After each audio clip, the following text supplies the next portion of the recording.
Hello guys, most welcome. हम कर रहे हैं कॉस्ट अकाउंटिंग। कॉस्ट अकाउंटिंग के अंदर अभी हमारा चैप्टर चल रहा है overhead cost control. Overhead cost control का आज लेक्चर नंबर 3 है। 2 लेक्चर मैं पहले अपलोड कर चुका हूं और उन दोनों लेक्चर के अंदर हमने ओवरहेड क्या होते हैं वो समझा, एंड सेकेंड लेक्चर के अंदर हमने अधिकतर क्लासिफिकेशन को समझा था, जिसमें हम fixed, variable and semi variable overhead, factory overhead, selling and distribution overhead वगैरह वगैरह हमने समझा था। तो अभी तक हम 2 लेक्चर में ये कर चुके हैं। आई होप आपने वो दोनों लेक्चर देख लिए होंगे। अगर नहीं देखे तो उसको जरूर देखें, तो उससे काफी बेनिफिट मिलेगा आज के लेक्चर को समझने में। आज के लेक्चर के अंदर हम समझने वाले हैं allocation and apportionment of overhead, और फिर नेक्स्ट लेक्चर जो इसका आएगा उसमें हम समझेंगे एब्जॉर्प्शन ऑफ ओवरहेड। अब यहां पर 2 चीजें लिखी हुई है, allocation and apportionment of overhead. इसको हम समझते हैं। तो इसको मैं 3 पार्ट में डिवाइड कर रहा हूं। पहले हम समझेंगे एलोकेशन। एलोकेशन ऑफ ओवरहेड क्या होता है, ऑफ ओवरहेड, ठीक है। एलोकेशन ऑफ ओवरहेड को समझने के बाद में हम समझेंगे अपॉर्शनमेंट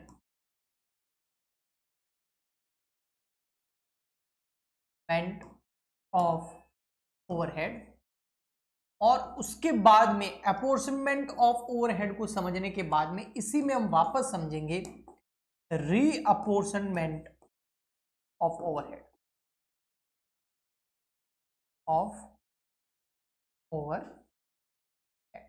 ठीक है। रीअपॉर्शनमेंट ऑफ ओवरहेड। तो सबसे पहले समझते हैं हम एलोकेशन ऑफ ओवरहेड क्या होता है, फिर इन दोनों के बीच में मैं आपको डिफरेंस भी बताऊंगा, ठीक है। तो उससे क्या होगा, थोड़ा सा आपको बेटर समझ में आएगा। आपको साफ तो दिख रहा है ना, कोई प्रॉब्लम तो नहीं है ना? I hope. मेरे वैसे सामने जो मैं पढ़ा रहा हूँ उसकी रिकॉर्डिंग मुझे दिख तो रही है, लेकिन फिर भी आप कमेंट करके भी बता सकते हो। हाँ जी, allocation of overhead. Allocation of overhead में बताया क्या होता है, जो खर्चा होता है, जो ओवरहेड होता है, वो कौन से कॉस्ट सेंटर का है, वो ऑलरेडी डिसाइडेड होता है। तो इनके बीच, खर्चे के बीच में और कॉस्ट सेंटर के बीच में डायरेक्ट रिलेशन होता है, डायरेक्ट रिलेशन। तो इसमें कोई प्रॉब्लम नहीं आती है, ओनली हमें उस ओवरहेड को उस कॉस्ट सेंटर में दिखाना है, बस सिंपल। मैं एक एग्जांपल से समझाता हूं, बेटर रहेगा। हमारे पास में कॉस्ट सेंटर है 3, ए बी सी, ये 3 कॉस्ट सेंटर है, मतलब 3 कॉस्ट सेंटर है जहां पर मैन्युफैक्चरिंग होती है।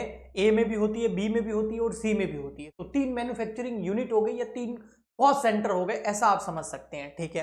अब हमारा जो ओवरहेड है वो हम फॉर एग्जांपल के लिए मान लेते हैं इनडायरेक्ट मटेरियल, क्योंकि डायरेक्ट तो आएगा नहीं, ओवरहेड में तो इनडायरेक्ट ही आता है। तो इनडायरेक्ट मटेरियल है हमारा, वो है 3000 रुपीज। ये किसका है? ये है आपके ए डिपार्टमेंट। बी डिपार्टमेंट का इनडायरेक्ट मटेरियल कितना है, सॉरी डिपार्टमेंट तो नहीं कह सकते, कॉस्ट सेंटर का, वो है 4000। और फिर है हमारा जो सी कॉस्ट सेंटर है या सी मैन्युफैक्चरिंग यूनिट है, वहां पर इनडायरेक्ट मटेरियल कितना लगा, वहां पर इनडायरेक्ट मटेरियल लगा उस कॉस्ट सेंटर के अंदर 2000 रुपए का। तो अब क्या करना है, कुछ भी नहीं करना, सिंपल है, ये एलोकेशन ही करना है भैया। टोटल आपका इनडायरेक्ट मटेरियल कितना लग गया, 4 और 3 हो गए 7, 7 8 9, 9000 रुपीज का आपका टोटल इनडायरेक्ट मटेरियल लगा। उसमें टोटल इनडायरेक्ट मटेरियल 9000 रुपए का लगा। उसमें ए डिपार्टमेंट में 3000 का, B department, B cost centre में 4000 का, सी कॉस्ट सेंटर में 2000 का। डिपार्टमेंट नहीं, कॉस्ट सेंटर बोलेंगे, क्योंकि यहां पर अलग अलग मैन्युफैक्चरिंग यूनिट लग रखी है। तो डायरेक्ट मटेरियल तो यूज होता ही होगा, लेकिन डायरेक्ट मटेरियल को हम ओवरहेड बोलते ही नहीं है। हम तो इनडायरेक्ट मटेरियल, इनडायरेक्ट लेबर और इनडायरेक्ट एक्सपेंसेस जो होते हैं उनको ओवरहेड बोलते हैं, इसलिए मैंने यहाँ पर इनडायरेक्ट मटेरियल लगा है, ठीक है। अब इनडायरेक्ट मटेरियल और डायरेक्ट मटेरियल क्या होता है मैं ऑलरेडी एक्सप्लेन कर चुका हूं, तो यहाँ पर ज्यादा नहीं बताऊंगा उसके बारे में, ताकि ये लेक्चर जल्दी से कंप्लीट हो जाए और आपको समझ में आ जाए।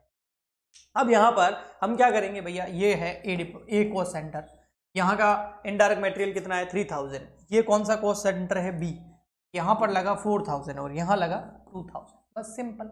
इसको बोलते हैं एलोकेशन। तो एलोकेशन बहुत इजी होता है, क्वेश्चन में डायरेक्ट दिया होता है कि ये जो एक्सपेंस हुआ है, ये जो ओवरहेड हुआ है, ये कौन से कॉस्ट सेंटर से रिलेटेड है, हमको बस वहां दिखाना है। तो हो गया एलोकेशन। अब हम समझते हैं अपॉर्शनमेंट। अपॉर्शनमेंट क्या होता है, नाम भी इसका भारी भरकम लग रहा है, अपॉर्शनमेंट ऑफ ओवरहेड।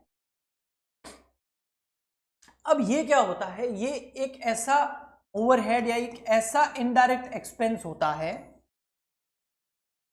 जो पूरी फैक्ट्री या पूरी बिजनेस से रिलेटेड होता है, पूरे इससे रिलेटेड होता है, पूरी फैक्ट्री से रिलेटेड होता है। अब उस फैक्ट्री के अंदर बहुत सारे कॉस्ट सेंटर होंगे, ये 3 कॉस्ट सेंटर है A B C, और एक सर्विस सेंटर है ये D, एक जो है सर्विस सेंटर के बाद में सेलिंग एंड डिस्ट्रीब्यूशन सेंटर है E। तो ये कितने सेंटर हो गए A B C D E, ये पूरा इन सबका एक्सपेंसेस है, पूरे ओवरऑल बिजनेस का एक्सपेंस होता है, ये ओवरऑल बिजनेस का एक्सपेंस।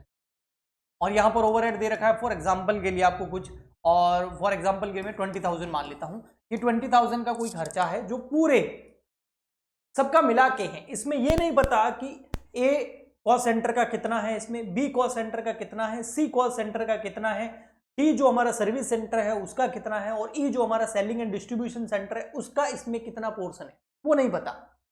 तो यहां पर किसी भी कॉस्ट सेंटर से कोई डायरेक्ट रिलेशन नहीं होता, डायरेक्ट रिलेशन नहीं होता है, डायरेक्ट रिलेशन नहीं होता है किसी एक कॉस्ट सेंटर से।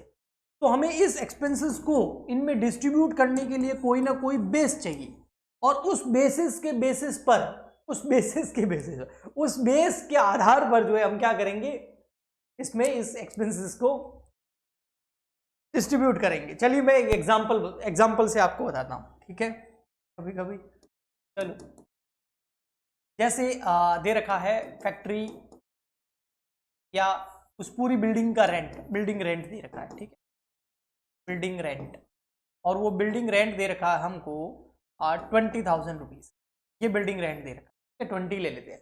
अब इस बिल्डिंग रेंट में ये बिल्डिंग जो है हमारी फॉर एग्जांपल के लिए, अब इसमें जैसे मैंने ऊपर लिया वही ले लेते हैं, ये 3 कॉस्ट सेंटर हैं, ठीक है, A B C, और ये जो है ये दोनों, एक है आपका सर्विस सेंटर और एक है सेलिंग एंड डिस्ट्रीब्यूशन सेंटर। तो ये सेलिंग हो गया, सेलिंग, और ये हो गया आपका सर्विस सेंटर, है ना, सेल्स के बाद में जो सर्विस की फैसिलिटी दी जाती है उसका सेंटर बना दिया। तो ये हो गए 3 मैन्युफैक्चरिंग सेंटर, और ये हो गया आपका selling and service centre. Okay, तो अब जितना इस बिल्डिंग का पोर्शन एरिया ए सेंटर में यूज हो रहा है, उतना एक्सपेंस हम इस बिल्डिंग का जो रेंट है वो ए जो कॉस्ट सेंटर है उसमें ट्रांसफर करेंगे।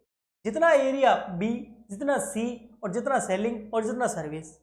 तो हम इस एक्सपेंसेस को बांटने के लिए, अपॉर्शनमेंट करने के लिए जो बेस लेंगे वो क्या लेंगे, वो एरिया लेंगे, इस बिल्डिंग का जो एरिया होगा उसके बेसिस पे लेंगे। अब मैं यहाँ पर एग्जांपल के लिए ले लेता हूँ कुछ भी, ठीक है।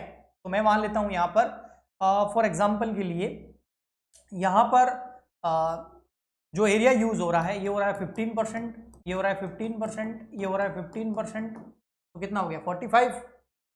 ओके, और इन दोनों का कर देते हैं हम बराबर 15% इंटू 300।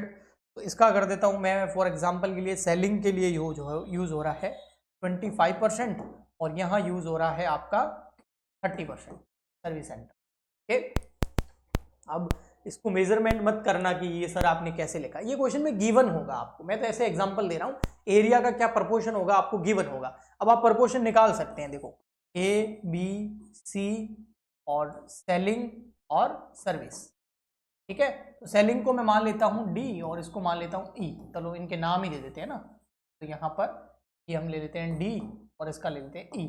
अब इनका देखो प्रोपोर्शन रेशियो आपको दे रखा है 15 15 15 25 और 30। अब हम इस रेशियो निकाल देंगे। ये देखो 5 के टेबल में 3 टाइम 3 टाइम 3 टाइम, और ये 5 और ये 6। अब आगे और कट रहा है, नहीं आगे और तो ये कटेगा नहीं, तो ये हो गया रेशियो हमारा 3 3 3 5 और 6। अब हम क्या करेंगे, ये जो एक्सपेंस है रेंट का 20,000 का, उसको इस रेशियो के अंदर प्रोपोर्शन करेंगे। तो देखो ए डिपार्टमेंट में कितना जाएगा, एक कॉस्ट सेंटर में कितना जाएगा, तो 3, और इस रेशियो की टोटल कर लो, तो 3 + 3 + 3 + 5 + 6 और 20। वाह गजब ही हो गया, ये तो इजी हो गया। तो ये यहाँ पर आ जाएगा आपका 1, तो ये आ गया 3000। ए कॉल सेंटर में कितना आ गया 3000, बी में भी 3000, सी में भी 3000, यहाँ 5000 और यहाँ पर 6000। आप ऐसे डिस्ट्रीब्यूट करके दोगे ना। डी का कैसे निकालोगे? 20,000 मल्टीप्लाई बाय 5 डिवाइड बाय 20। 20 कैसे आया? 3 + 3 + 3 कितने हो गए? 9 और 6 और 5 कितने हो गए? 11। 11 और 9 कितने हो गए? 20। यानी कि इनकी मैंने जो रेशियो है इनकी टोटल कर ली मैंने, वो 20। ये तो करते ही है ना नॉर्मल, ये तो हमको आता ही है ना कॉस्ट अकाउंटिंग क्या, ये तो हर जगह हम करते हैं। अकाउंटिंग में भी कई बार हमने ऐसे रेशियो चैप्टर वगैरह में किया ही होगा। ओके, तो ये हो गया आपका अपोर्शनमेंट। अब हम समझते हैं अपोर्शनमेंट में और आपको एलोकेशन में फर्क पता चल गया होगा। एलोकेशन में क्या होता है? डायरेक्ट हमको पता होता है एलोकेशन के अंदर कि कौन से डिपार्टमेंट का या कौन से कॉस्ट सेंटर का, कौन से मैन्युफैक्चरिंग यूनिट का कितना एक्सपेंस है, तो हमें केवल एलोकेट करना है उधर।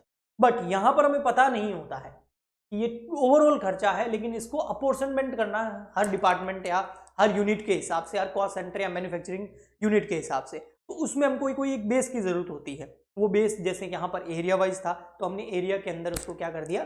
डिस्ट्रीब्यूट कर दिया। ये होता है अपोर्शनमेंट ऑफ ओवरहेड। अब एक लास्ट और टॉपिक आता है जो अपोर्शनमेंट के अंदर ही आता है। मैंने यहाँ बताया था, देखो अपोर्शनमेंट ऑफ ओवरहेड समझने के बाद में हम रीअपोर्शनमेंट ओवरहेड समझेंगे। तो वो समझाता हूँ मैं आपको क्या होता है, वो इसी एग्जाम्पल से समझाऊंगा। ठीक है, कौन से? इसी एग्जाम्पल से, ये जो मैंने एग्जाम्पल लिया ना इसी।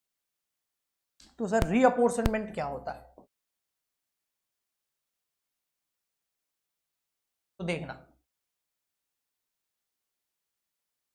रीअपोर्शनमेंट मतलब जो नाम से पता चलता है, जो अपोर्शनमेंट किया है ना, हाँ उसको वापस से रीअपोर्शनमेंट करेंगे। तब सर समझे नहीं, मैं बताता हूं। अब यहां पर जो आपका डी और ई डिपार्टमेंट है वो कौन सा है? एक तो है सेलिंग डिपार्टमेंट और एक कौन सा है? Service department. इन दोनों ही डिपार्टमेंट के अंदर, इन दोनों ही विभागों के अंदर किसी प्रकार की कोई मैन्युफैक्चरिंग नहीं होती है। कोई यूनिट बनती है क्या? इनमें प्रोडक्शन होता है क्या? नहीं। प्रोडक्शन तो यहाँ होता है, मैन्युफैक्चरिंग यूनिट तो है, यहाँ प्रोडक्शन होता है, यहाँ प्रोडक्शन होता है, यहाँ प्रोडक्शन होता है। और जहाँ प्रोडक्शन होता है वहीं कोई प्रोडक्ट बनता है। और जिस डिपार्टमेंट में, जिस कॉस्ट सेंटर में कोई प्रोडक्ट बनता है तो उसी की कॉस्ट निकाली जाती है। तो जब हम यहाँ पर बनने वाले ए डिपार्टमेंट के अंदर, ए कॉस्ट सेंटर के अंदर बनने वाले प्रोडक्ट की कॉस्ट निकालेंगे तो हम ए का खर्चा ले लेंगे, बी की प्रोडक्शन की कॉस्ट निकालेंगे तो बी जो कॉस्ट सेंटर है उसका ओवरऑल खर्चा ले लेंगे, और सी का निकालेंगे तो सी का खर्चा ले लेंगे। यानी कि अपनी अपनी यूनिट में अंदर लगने वाला सारा एक्सपेंस तो हम ले लेंगे और उस प्रोडक्ट की कॉस्ट हम निकालेंगे। ए के अंदर बनने वाले प्रोडक्ट की कॉस्ट, बी के अंदर बनने वाले और सी के अंदर बनने वाले प्रोडक्ट की कॉस्ट निकाल देंगे। क्योंकि कॉस्ट निकलेगी तभी पता चलेगा कि उसके अंदर प्रॉफिट कितना जोड़ना और सेल प्राइस क्या डिसाइड करनी है। ठीक है, बट ये जो यहाँ एक्सपेंस लग रहा है, जो मैंने यहाँ अपोर्शनमेंट किया है, कितना? 5,000 और 6,000, ये कौन से डिपार्टमेंट का है? Selling and service. यहाँ पर क्या कोई प्रोडक्ट बनता है? नहीं, यहाँ तो कोई प्रोडक्ट बनता ही नहीं है। जब यहाँ पर कोई प्रोडक्ट बनता ही नहीं है तो ये जो खर्चा है ये हम कौन से प्रोडक्ट की कॉस्ट में जोड़ेंगे? तो इसलिए हम क्या करेंगे, जो मैन्युफैक्चरिंग डिपार्टमेंट नहीं होता है, जो सेलिंग या सर्विस डिपार्टमेंट होता है, उसमें लगने वाला जो एक्सपेंस होता है, उसके अंदर लगने वाला जो ओवरहेड होता है, जो खर्चा होता है, उसको हम रीअपोर्शनमेंट करते हैं मैन्युफैक्चरिंग डिपार्टमेंट के अंदर। यानी कि ए बी सी में वापस हम डिस्ट्रीब्यूट करेंगे किसको? डी और ई, यानी कि सेलिंग एंड सर्विस डिपार्टमेंट, जो कि कितना है? 11,000। तो 11,000 जो रुपीज है कैसे आएगा? 5 और 6, इसको वापस हम जो हमारा मैन्युफैक्चरिंग यूनिट है, जो कॉस्ट सेंटर है, वहां पर डिस्ट्रीब्यूट करेंगे, वो है ए बी सी। अब आप बोलोगे सर इस 11,000 को एबीसी में किस रेशियो में डिस्ट्रीब्यूट करना है? तो वो आपको क्वेश्चन में गिवन होगा। फॉर एग्जांपल के लिए मैं यहां पर ले लेता हूं रेशियो 5:3:3। तो अब यहां पर कितना हो जाएगा? 5,000, 3,000, 3,000। कैसे होगा? 11,000 मल्टीप्लाई बाय 5, और 5 और 3 कितने हो गए? 8, 8, 9, 10, 11, ये ए का हो जाएगा। बी का 11,000 मल्टीप्लाई बाय 3/11, सी का 11,000 मल्टीप्लाई बाय 3/11।